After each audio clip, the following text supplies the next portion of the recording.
Gusto mo bang ma-obsess sa iyo ang inyong karelasyon? Kung yes, please continue watching.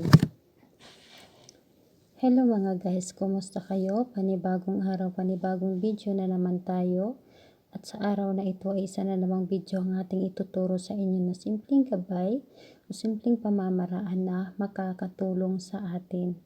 At bago ang lahat, gusto ko lang mag-disclaimer sa mga taong hindi naniniwala o hindi gusto ang kagaya nitong video.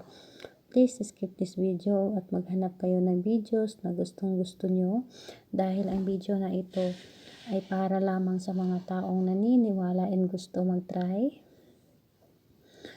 At shoutout muna kay sis Emily Cruz from Riyadh, LC Habalde from Bahrain, Jodeline Patola from Saudi, Shang Vlogs from Singapore, Mela Badadoy from Cebu, LB Epitasio.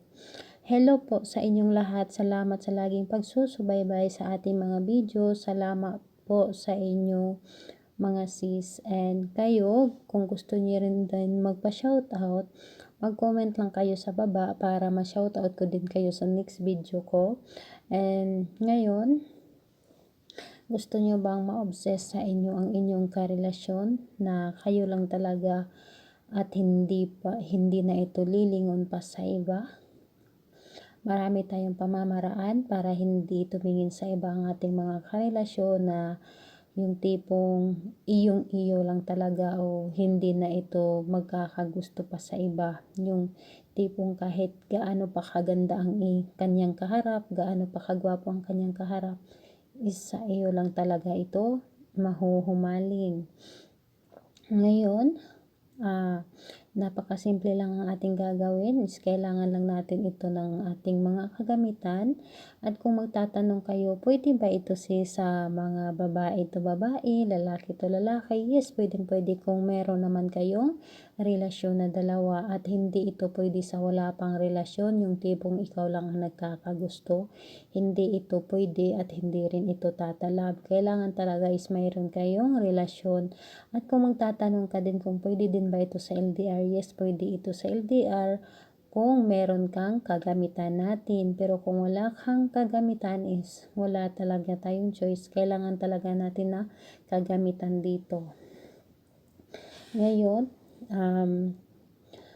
kailangan lang talaga natin na ang kagamitan natin ay kailangan natin ng larawan ng taong inyong karelasyon. At kung magtatanong kayo, sis, pwede ba na kahit ID lang, yung tipong kahit sa ulo yung larawan niya ay pang ID lamang?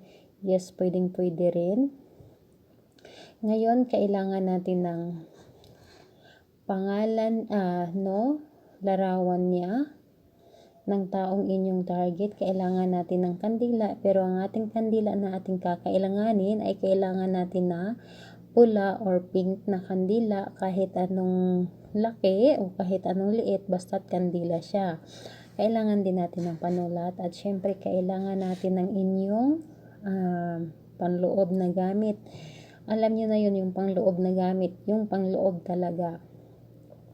Alam nyo na yun. Basta yung panloob is kailangan hindi pa nalalabhan. Hindi ko na babanggitin, basta't alam nyo na yun, pangloob sa baba. Pang ibaba natin na gamit na pangloob. Ayan, kasi dati is meron akong na vlog dito, tapos sinabi ko kung ano yon, ay nagalit si YouTube sa akin. Kaya ayun, nag-iingat na ako at hindi ko na pwedeng sabihin para hindi ako mapagalitan ni YouTube. Kaya ngayon, alam niyo na yon, basta pang ibaba natin na gamit, yung sa atin talaga, at kailangan yung pangloob at hindi pa nalalabhan. At kung hindi ninyo naintindihan kung ano yung pangbaba natin is mag-comment lang kayo sa baba at replyan ko kayo kung ano yon. Basta alam nyo na yun. Alam ko naman matalino kayo. Ngayon, kailangan din natin ng honey or asukal. Pero kung wala kayong honey or asukal, lalo na sa mga abroad o sa mga LDR, pwede rin na yung cinnamon powder. Yun ang ating gagamitin. Pero mas maganda kung pagsamahin natin ang tatlong yan. Ngayon, ang ating kakailanganin ay kailangan talaga is nasa focus ka. At huwag kayong gumawa kung may pagdududa ka sa inyong gagawin dahil hindi rin ito tatalab sa inyo. Kailangan talaga is 100% ang inyong tiwala, 100% ang inyong paggawa na nakafocus kayo, wala kayong ibang iniisip kundi ang taong inyo lang ginagawan.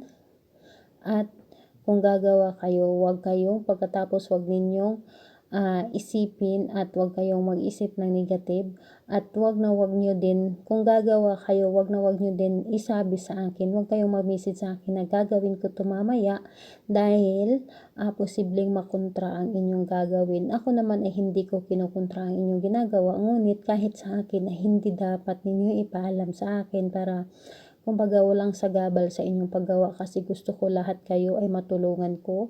Gusto ko lahat kayo ay matupad ang inyong ginagawa.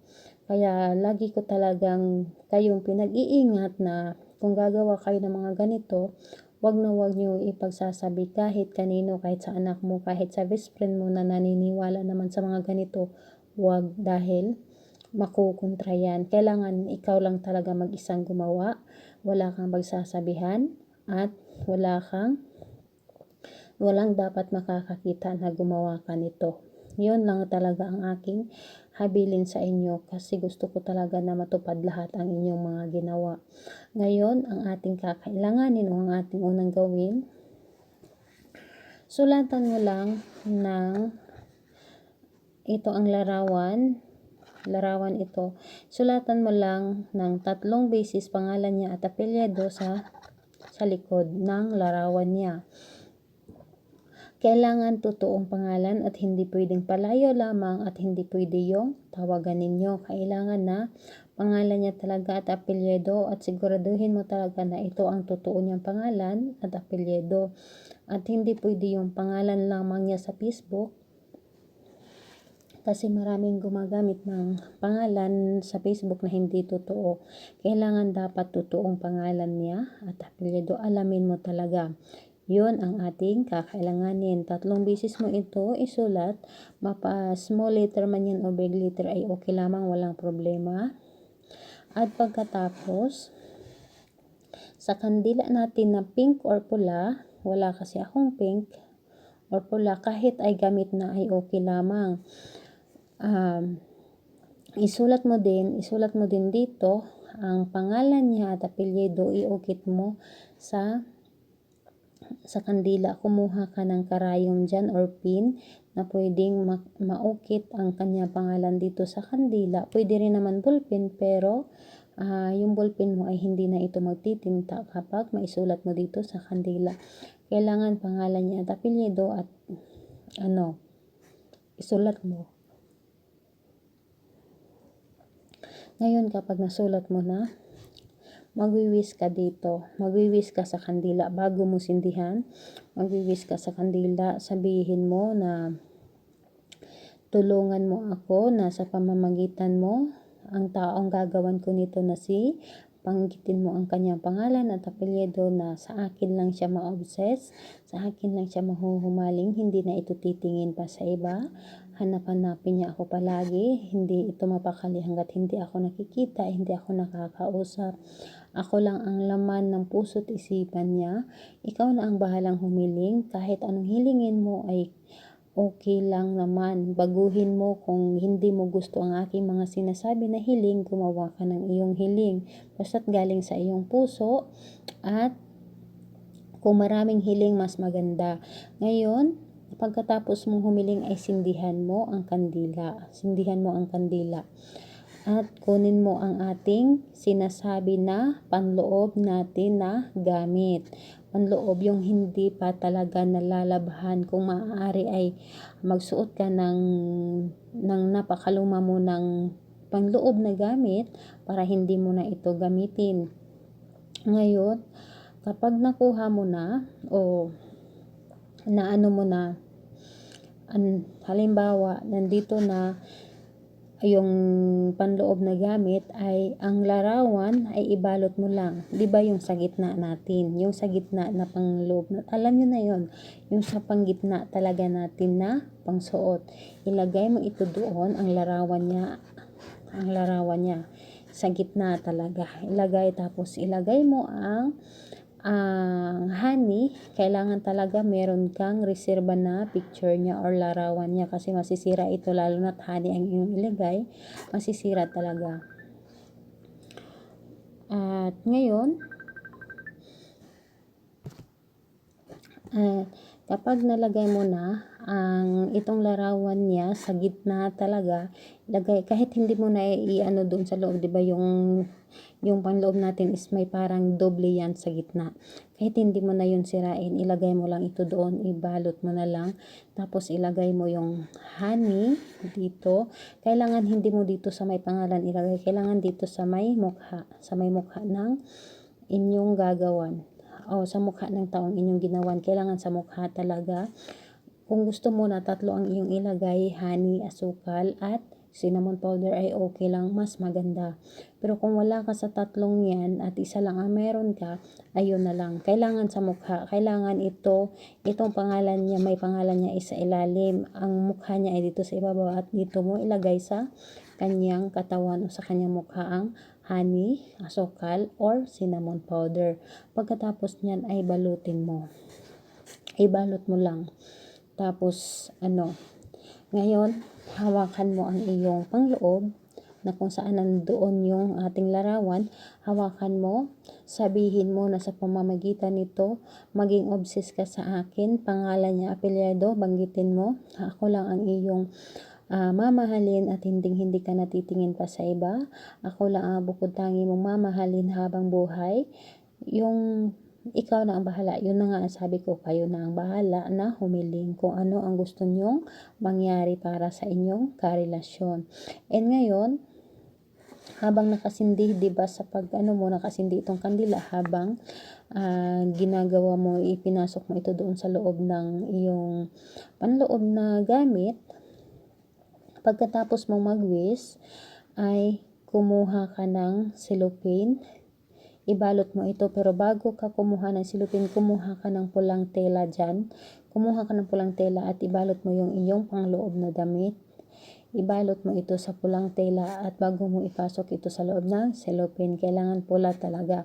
And ngayon, pagkatapos niyan, saan namin ito ilalagay, sis? Ilalagay natin ito sa ilalim ng ating kama, ang ating ginawa. Ilalagay natin ito doon. Sis, paano wala kaming kama? Saan namin ito ilalagay? Pwede mo naman ito ilagay sa ilalim ng iyong higaan. Kumbaga foam ang inyong hinihigaan, wala kayong kama. Pwede mo ito ilagay sa ilalim. May cellophane naman ito, kaya hindi naman ito lalanggamin. Pero kung wala talaga, is pwede mo naman ito ilagay sa ibabaw na bahagi. Pero mas maganda talaga kung nasa ilalim ito ng iyong hinihigaan. Sis, kailan ba natin ito kukunin? Kukunin mo lang ito kapag ramdam mo na tumalab na ang inyong ginawa. Kailangan nasa focus ka lang at ikaw mismo makakaramdam sa inyong ginagawa. And sis, kailan ba natin ito gagawin? Gagawin natin ito ng Tuesday or Friday. Pwede full moon, pwede new moon. Kahit anong oras, walang problema. Basta yun lang talaga. Yan ang pinakamalakas na araw natin pwedeng gawin ang ating mga love spell at mga pampaswerte. Kaya need lang talaga na mag-focus at huwag masyadong iisipin ang resulta. Dahil kapag lagi ninyong iniisip ang resulta, nananadya talaga ang ating spell. May kapangyarihan din ang ating spell, kaya nananadya ito kapag lagi mo itong iniisip. Kailangan talaga na burahin mo ito sa iyong isipan kung gusto mo itong tumalab kaagad. And ngayon, salamat at sana ay may natutunan kayo at makatulong din ito sa inyo. At kung may hindi kayo naintindihan, mag-comment lang kayo sa baba para ma-replyan ko kayo. At magawan din natin ng video kung meron kayong mga request. And don't forget to subscribe to my channel. Bye bye everyone. God bless us all.